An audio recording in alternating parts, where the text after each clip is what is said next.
आज हम राजस्थान की सांस्कृतिक गहराई में उतरने वाले हैं। हमारे पास जो स्रोत हैं वे हमें दो बहुत ही खास जनजातियों की दुनिया में ले जाते हैं। हाँ, एक और है बारां के घने जंगलों में बसे सहरिया। और दूसरी ओर सिरोही की पहाड़ियों के वारिस गरासिया। और ये सिर्फ भूगोल की बात नहीं है, ये देखना बहुत दिलचस्प होगा कि जंगल का एकांत और पहाड़ों का खुलापन, ये दो अलग अलग परिवेश इन समुदायों की पहचान को, उनकी आस्था को, उनके जीने के तरीके को कैसे गढ़ते हैं। बिल्कुल, तो चलिए पहले घने जंगलों में चलते हैं और सहरिया जनजाति को समझते हैं। इनके नाम में ही इनका पता छिपा है ना, शहर यानी जंगल। हाँ, ये मुख्य रूप से बारां जिले की किशनगंज और शाहबाद तहसीलों के जंगलों में बसे हैं।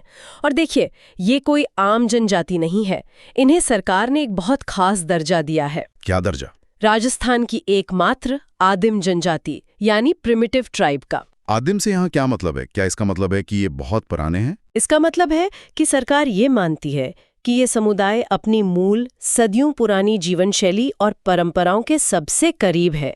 उनकी संस्कृति बहुत संरक्षित है, लेकिन साथ ही वे विकास की दौड़ में काफी पीछे रह गए हैं।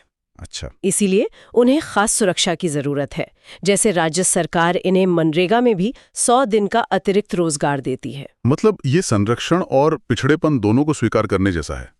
मुझे इनकी पंचायत व्यवस्था के बारे में पढ़कर बहुत हैरानी हुई। ये कोई साधारण सिस्टम नहीं है। नहीं, बिल्कुल नहीं। ये तो 3 अलग-अलग स्तरों पर काम करता है। हाँ, ये बहुत ही संगठित है। सबसे छोटे स्तर पर होती है पंचताई, जो 5 गांवों की पंचायत है। ठीक है। उसके ऊपर इकदसिया, जो 11 गांवों को देखती है। और फिर सबसे ऊपर सबसे बड़ी पंचायत है 84 गांवों की पंचायत। जी, 84 गांवों की।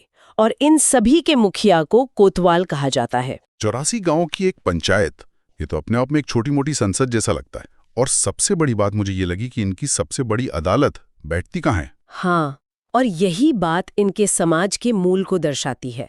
84 पंचायत की बैठक सीताबाड़ी के वाल्मीकि मंदिर में होती है। जरा सोचिए। एक मंदिर में? हाँ, न्याय का सबसे बड़ा केंद्र एक मंदिर है।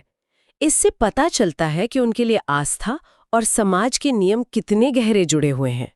धर्म और न्याय उनके लिए एक ही सिक्के के 2 पहलू हैं। वाह। और इनके घर भी बहुत खास हैं। मैंने पढ़ा कि ये पेड़ों पर मचान नुमा घर बनाते हैं, जिन्हें गोपना, टोपा या कुरुआ कहते हैं। मतलब सचमुच के ट्री हाउस। बिल्कुल, ये कमाल है। और उनकी पूरी जीवन शैली जंगल के साथ इसी तालमेल पर आधारित है। जंगली जानवरों से सुरक्षा के लिए ये एक बहुत ही प्रैक्टिकल तरीका भी है। हाँ, ये तो है। और ये तालमेल सिर्फ उनके घरों में ही नहीं, उनकी सामाजिक परंपराओं में भी दिखता है।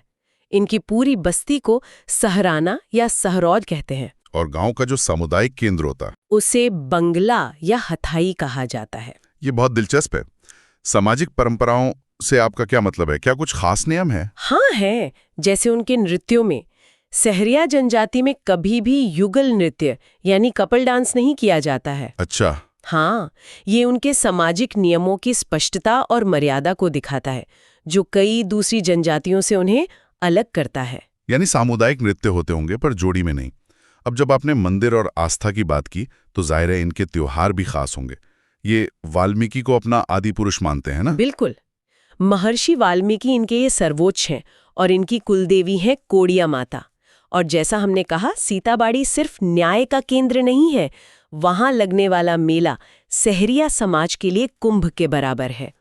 पूरा समुदाय एक जगह इकट्ठा होता होगा। हाँ, और इनके त्योहार मनाने के तरीके तो और भी अनूठे हैं। होली पर लठमार होली तो सुनी है, पर मकर संक्रांति पर पत्थरों से लग्गी खेलना ये क्या है? पत्थरों से? हाँ, ये एक पारंपरिक खेल है जो उनकी संस्कृति का एक मजबूत हिस्सा है। इसी तरह दीपावली पर ये पटाखे नहीं जलाते, बल्कि हीड़ नाम का एक सामूहिक गीत गाते हैं। तो ये सिर्फ उत्सव नहीं, बल्कि इनकी सांस्कृतिक पहचान की जीवंत प्रतीक हैं। सही कहा। ये दिखाते हैं कि इनका मनोरंजन और उत्सव प्रकृति और समुदाय से कितना जुड़ा हुआ है। जब हम इनके सामाजिक रीति रिवाजों को और गहराई से देखते हैं तो कुछ और भी चौंकाने वाली बातें सामने आती हैं। जैसे गोदना यानी टैटू।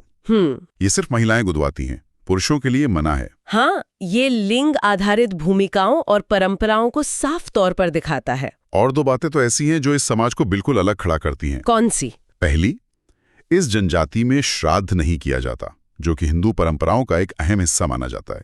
ओह, और दूसरी है धारी संस्कार। धारी संस्कार ये क्या होता है? इसमें मृत्यु के तीसरे दिन परिवार वाले मृतक की अस्थियों की राख को आंगन में ढक कर रख देते हैं। अगली सुबह वे उस राख पर बने निशानों को देखते हैं। निशानों को? हाँ। क्यों? उससे ये अनुमान लगाते हैं कि मृतक का पुनर्जन्म किस रूप में हुआ होगा। कमाल है। मतलब ये सिर्फ एक रस्म नहीं है, ये उनके इस गहरे विश्वास को दिखाता है कि मृत्यु अंत नहीं बल्कि एक नया आरंभ है। जीवन का चक्र चलता रहता है। बिल्कुल सही। और इन सब अनूठी बातों के साथ सबसे महत्वपूर्ण बात जो आज के समाज के लिए एक बहुत बड़ी सीख है। वो क्या? सहरिया समाज में दहेज प्रथा बिल्कुल भी नहीं है। ये तो सच में एक बहुत बड़ी बात है। एक ऐसा समुदाय जिसे आदिम कहा जाता है, उसके सामाजिक नियम इतने प्रगतिशील हैं। हाँ।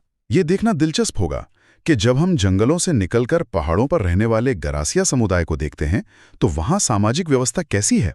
क्या वहां भी हमें कुछ ऐसा ही देखने को मिलता है? जनजाति ये मीना और भील के बाद राजस्थान की तीसरी सबसे बड़ी जनजाति है। गरास शब्द का अर्थ है टुकड़ा। और ये रहते हैं सिरोही, पाली और उदयपुर के पहाड़ी इलाकों में? जी, और प्रकृति से इनका जुड़ाव भी अलग है।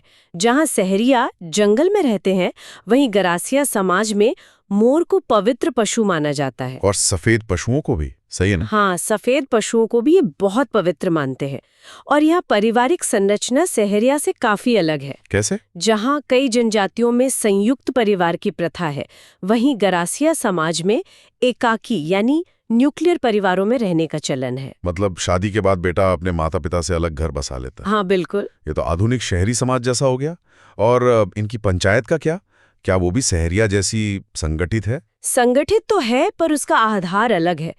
इनकी पंचायत व्यवस्था को न्यात सिस्टम कहते हैं और मुखिया को सहलोत या पालवी कहा जाता है। तो इसमें अलग क्या है? इसमें सहरिया की तरह गांव का आधार नहीं है, बल्कि सामाजिक वर्ग का आधार है।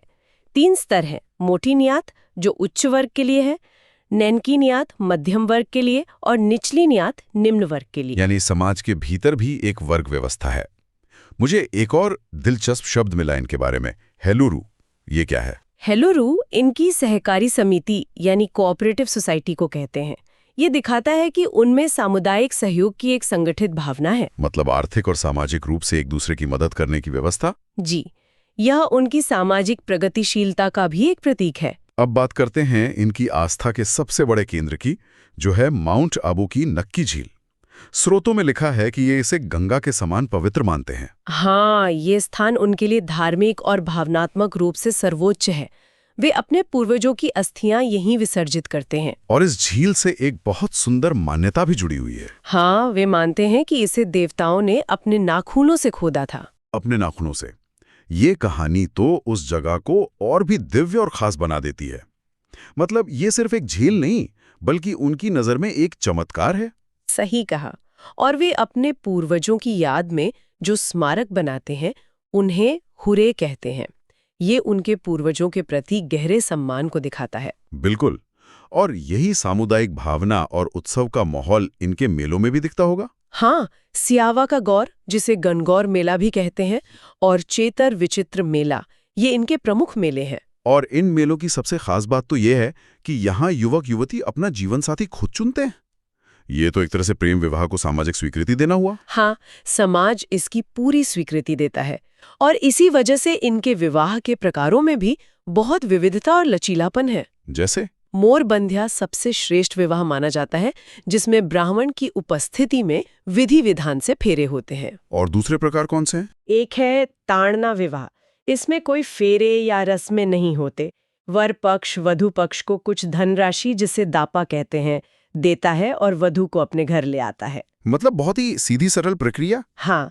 फिर पहरावड़ा विवाह है, जिसमें नाम मात्र के कपड़े पहनाकर वधु को विदा कर दिया जाता है।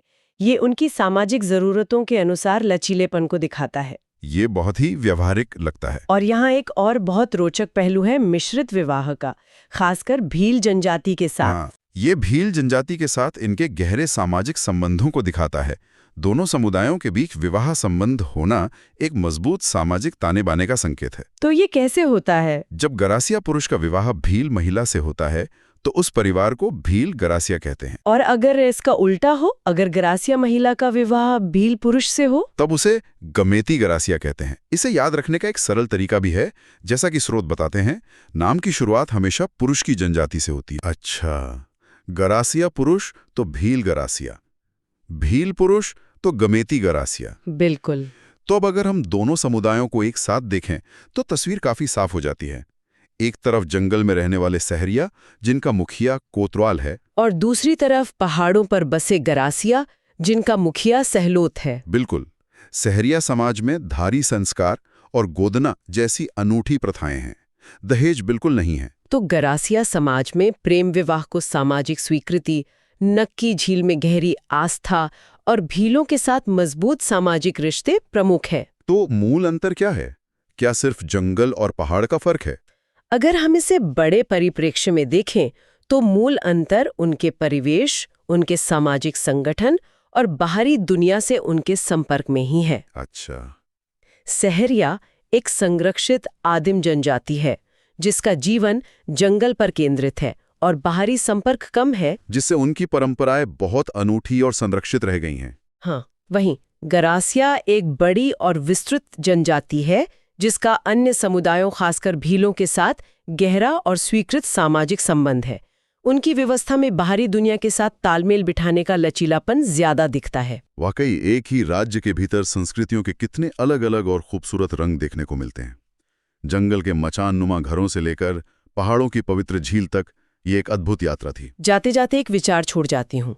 स्रोतों में हमने देखा कि सहरिया जनजाति को आदिम मानकर सरकार विशेष सहायता देती है। ये एक महत्वपूर्ण सवाल खड़ा करता है। क्या कोई भी समाज अपनी प्राचीन और अनूठी संस्कृतियों के संरक्षण और आधुनिक दुनिया के साथ आर्थिक विकास की जरूरत के बीच संतुलन कैसे बना सकता है? इन समुदायों के लिए विकास का असली मतलब क्या होना चाहिए? क्या ये सिर्फ आर्थिक मदद है या उनकी पहचान और परंपराओं को सम्मान के साथ आगे बढ़ाना है?